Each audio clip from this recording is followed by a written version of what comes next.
नमस्कार दोस्तों, हरे कृष्णा, राधे राधे। कैसे हो आप सब लोग? आशा करती हूँ मेरे सारे फ्रेंड्स बहुत अच्छे हैं। आने वाला है अहय अष्टमी। अहय अष्टमी की व्रत कार्तिक महीने की कृष्ण पक्ष की अष्टमी तिथि को रखा जाता है। बच्चों के लिए इस व्रत को रखते हैं माताएं। जिस तरह से करवा चौथ की व्रत रखा जाता है पति के लिए, पति की सर्वदा उन्नति के लिए, अच्छे स्वास्थ्य के लिए, इसी तरह से बच्चों की उन्नति के लिए, अच्छे स्वास्थ्य के लिए, उज्जवल भविष्य के लिए माताएं इस व्रत को रखती है। करवा चौथ की तरह इसी व्रत का भी अपने अपने घर की परंपरा के हिसाब से कुछ कुछ नियम थोड़ी सी अलग होता है। तो हो सकता है आपके क्षेत्र में और आपके घर में मैं जैसे नियम बता रही हूँ इससे थोड़ी सी अलग हो भी सकता है। तो चलिए देख लेते हैं हमें पूजा कैसे करनी है। तो इस पूजा को आप कहीं पे ज़मीन पे हल्दी या गोबर लिप के भी कर सकते हैं, या पाटा या चौकी लगाकर भी कर सकते हैं। इस पूजा को आप दोपहर को भी कर सकते हैं, शाम को भी कर सकते हैं, या सुबह भी कर सकते हैं। तो जैसे अगर आप वर्किंग हो, आप घर आके शाम को पूजा करना चाहते हो तो आप आराम से पूजा कर सकते हैं, कोई दिक्कत नहीं है। तो देखिए, सबसे पहले हमने यहाँ पे एक पाटा लगा लिया है और इसके ऊपर लाल कलर का आसन ले लेंगे।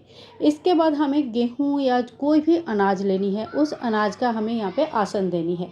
तो जो भी चीज़ हम लेंगे उसके हम आसन दे देंगे। और इसके ऊपर जो माता रानी की फ़ोटो है, यानी कि होई अष्टमी का जो फ़ोटो होता है, आपके पास फ़ोटो है तो आप फ़ोटो की स्थापना कर दीजिए, और अगर आपके पास कैलेंडर है तो आप कैलेंडर की स्थापना भी कर सकते हैं।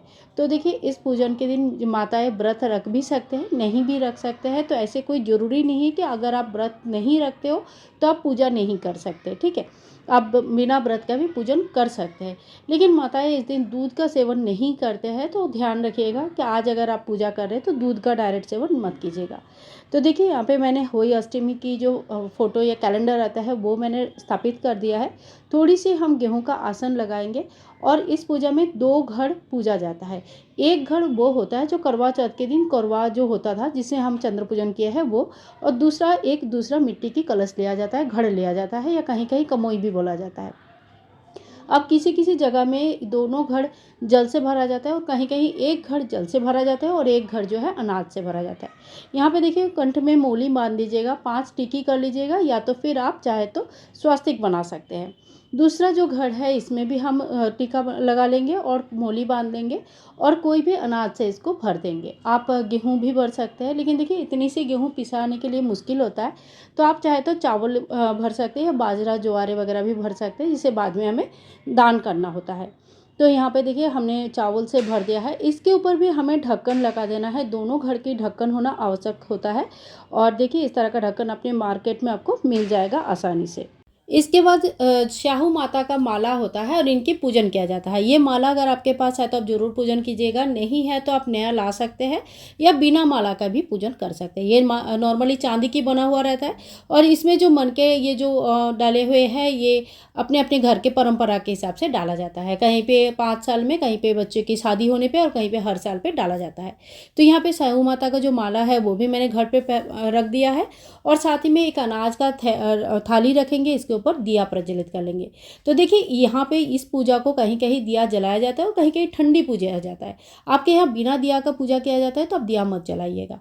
इसके बाद देखिए, सभी को स्नान का भाव करते हुए हम स्नान करा देंगे। जल की छींटा देते हुए सबसे पहले गणेश जी को स्नान कराएंगे, और फिर सभी देवी देवता और जितने भी फोटो में विराजमान है सभी को स्नान कराएंगे। उसके बाद हम कलावा स्वरूप वस्त्र समर्पण करेंगे। ओम वस्त्रम समर्पाएं। फिर माता रानी के लिए अगर चुनरी लेके आए हैं तो चुनरी उड़ा दीजिएगा।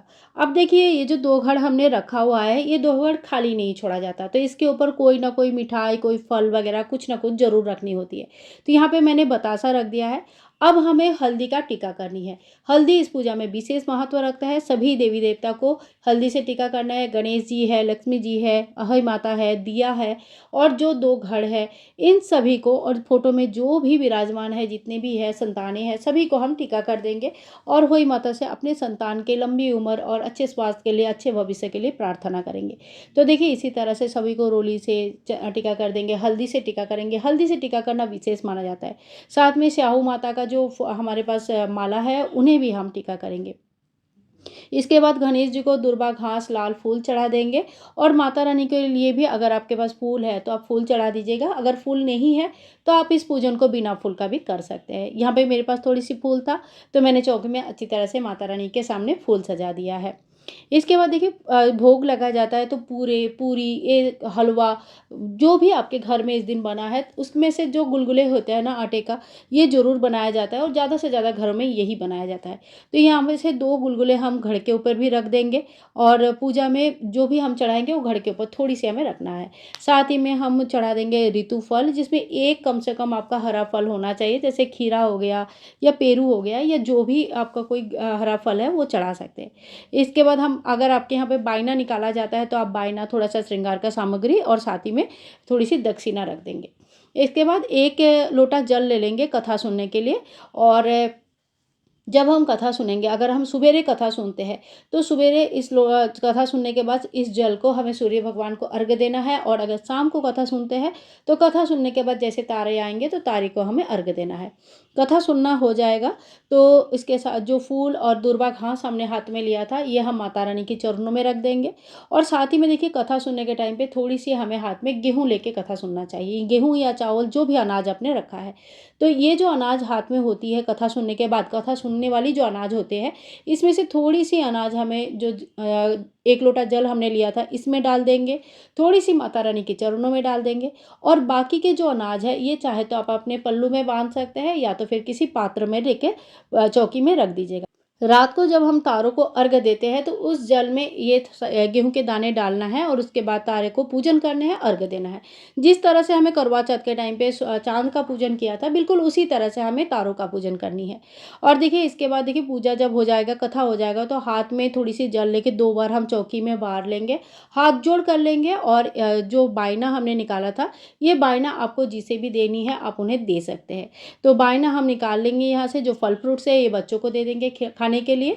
और 2 घड़ के ऊपर जो हमने मिठाई रखा था, जो खराब होने वाली चीज़ है, ज़्यादा दिन नहीं रहेगी, ऐसी चीज़ों को आप निकाल लीजिएगा और उसके बदले में थोड़ा बतासा वगैरह रख दीजिए जो ज़्यादा दिन तक चल सकता है। और ये जल का तो मैंने पहले ही बोल दिया क्या करना है। तो देखिए इसी तरह से जो है ना पूजा हमारा हो जाता है। अब ये पूजा होने के बाद बहुत लोग शुद्ध सात्विक आहार ग्रहण करते हैं और व्रत खोल लेते हैं। और बहुत लोग रात को तारों को अर्घ्य देने के बाद इसी जल से तारों को अर्घ्य देंगे और उसके बाद व्रत खोल लेते हैं।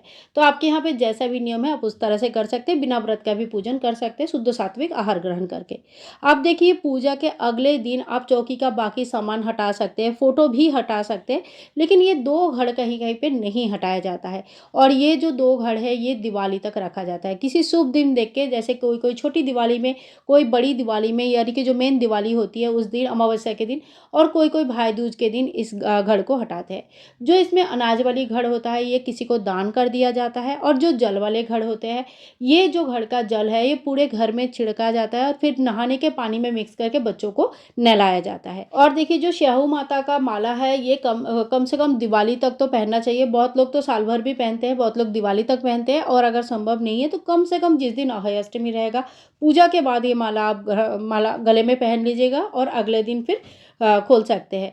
तो देखिए इस तरह से 1 दिन के लिए कम से कम हमें पहनना चाहिए। इस व्रत को बच्चों के लिए रखा जाता है। तो देखिए व्रत के बिना भी आप इस पूजन को कर सकते हैं, शाम को, दोपहर को, किसी भी टाइम कर सकते हैं। जैसे चंद्र पूजन करते हैं उसी तरह से हमें तारों का पूजन करना है। भोग प्रसाद सभी में बांट देनी है। और आज के दिन जो माताएं होते हैं वो दूध का डायरेक्ट सेवन नहीं करते, कहीं कहीं पे चाय पिया जाता है लेकिन डायरेक्ट दूध का सेवन नहीं किया जाता है। और देखिए आज के दिन फल काटना भी मना ही है, यानी कि कोई भी चीज़ काटना नहीं चाहिए। जो व्रत करते हैं उनको तो बिल्कुल भी नहीं काटना चाहिए। रात को तारा पूजन के बाद बच्चों को आशीर्वाद किए करें और साहू माता के पास, अपने माता रानी के पास हम यही आरजी लगाएंगे हमारे बच्चों के सदा सर्वदा उन्नति हो, स्वास्थ्य अच्छा रहे, उज्जवल भविष्य रहे, उनके आशीर्वाद सदा सर्वदा हमारे आपके सभी के बच्चों के ऊपर रहे। तो इसी तरह से हमारा व्रत जो है कंप्लीट हो जाती है। और हाँ, ये जो 2 घड़ रखा रहेगा दिवाली तक, इनकी डेली पूजन की आवश्यकता नहीं होती है। तो आई होप आज के वीडियो में मैंने सारी चीज़ें आप लोगों को बता पाई हूँ। अगर कुछ भी छूट गया है तो आप लोग पूछ सकते हैं और कोशिश करूँगी टाइम पे सारे उत्तर देने के लिए। मिलूंगी नेक्स्ट वीडियो में, तब तक के लिए हरे कृष्णा, राधे राधे।